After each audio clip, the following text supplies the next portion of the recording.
Hey there, cats and kitties. I am the Blues Man, Johnny Blues, and with this video, I want to talk a little bit about the Tom Cruise film Edge of Tomorrow, or Live, Die, Repeat, co-starring, of course, Emily Blunt, Bill Paxton, and Brendan Gleeson, among others.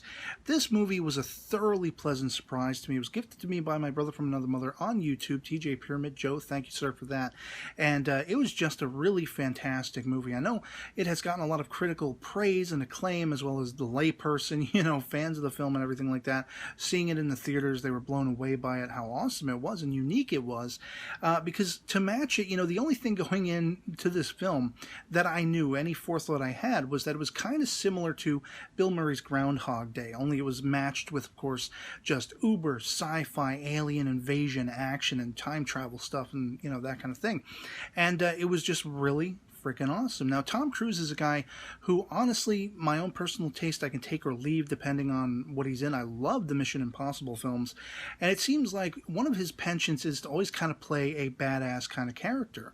And I loved going into this film that it's quite the opposite that we're seeing, the antithesis, if you will, in that he's a fish out of water, and all he wants to do after being pigeonholed into this fight against the invading aliens and such like that is to escape. He's very sheepish. He doesn't take orders well, and he wants nothing more than to get the hell out of there.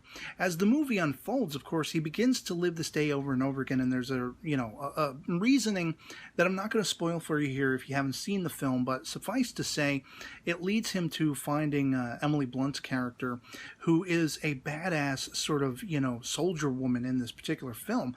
And based on other performances I've seen of hers, she was a pleasant surprise in this film as well.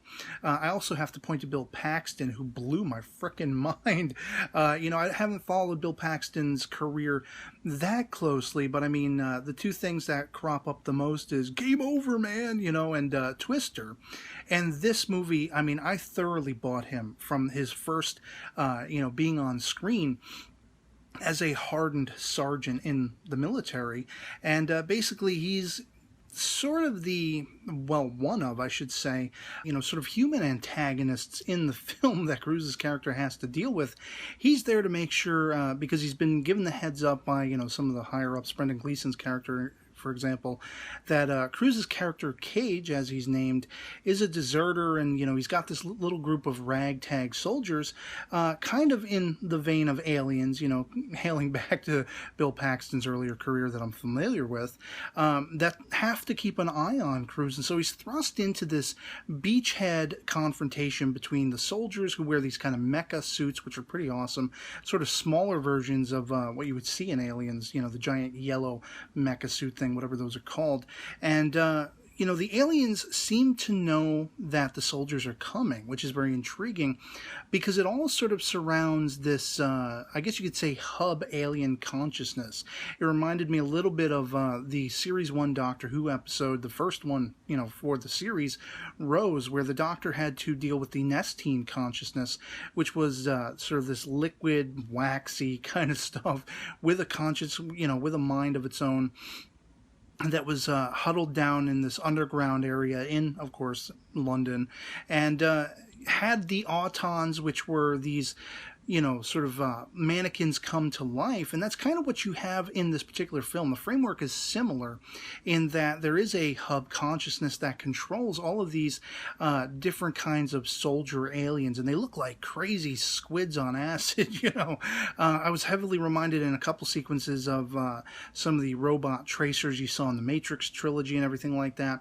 And it was just really freaking cool, because once the day starts going repeatedly for Cruise's character and he meets Blunt's character, that's where the story takes a shift. Of course, he's no longer at the whim of the day, so to speak, because he's learning his way. He's on a learning curve to figure out and anticipate every next move, every next action he has to take in, first of all, getting in the good graces of Blunt's character, who believes him from right off, and she's got a scientist guy, sort of mechanic guy that she works with, who is the only other one who knows and is familiar with the time-skipping, time-looping element of the story.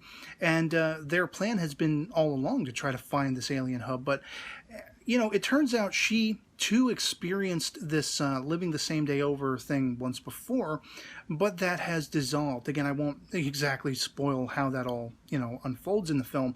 But so it's down to Cruz's character Cage to work in tandem with her, and he realizes at some point that to not only locate but then take down this alien hub consciousness, you basically have the threat of her life potentially being ended, So he's not only thinking of trying to save the world, but then he's also thinking about, kind of weighing on his conscience.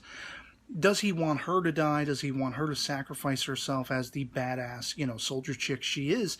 And it's just a lot of really cool and interesting questions. The freeing idea of being able to live the same day over and over again. Of course, there is a certain monotony that represents in the mind where you're like, how would I tolerate that?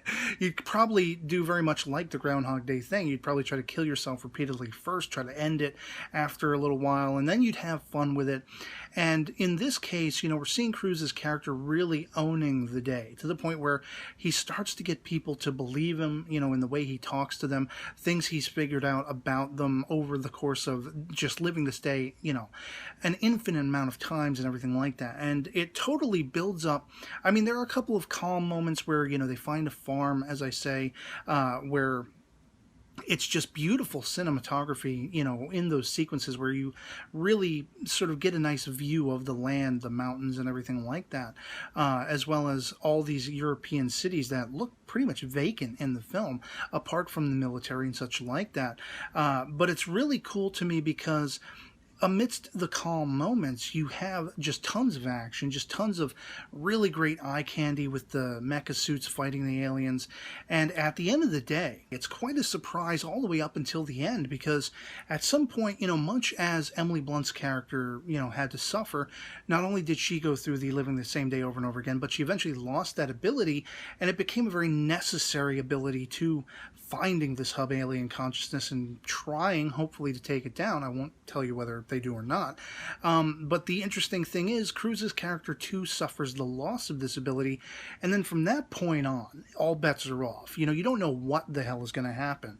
And so the movie is just a pleasant surprise, and I love the final shot of the film. It just kind of involves Cruz at one of his most charming and best, where he just smiles and laughs, and it's one of those things where it's like, hell yes, I've been on a freaking roller coaster, and it was a really awesome ride, and by the end, hey, it's over, we're safe, it was just a fun ride, booyah. It was a hell of a movie, I gotta tell you. So I'd love to hear from you guys in the comments below. If you've seen Edge of Tomorrow, Live, Die, Repeat, what you thought of it, and were you as pleasantly surprised and wowed as I was?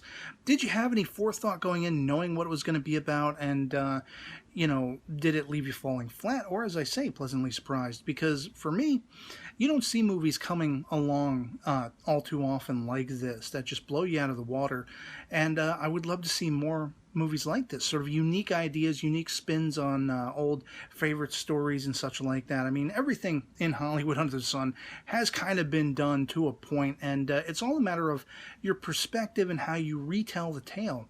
And this one, being very reminiscent to Groundhog Day, still blows it out of the water as a sci-fi action epic piece, as far as I'm concerned. So yeah, otherwise, I hope you enjoyed the video and that it finds you well, and I'll catch y'all later. Peace.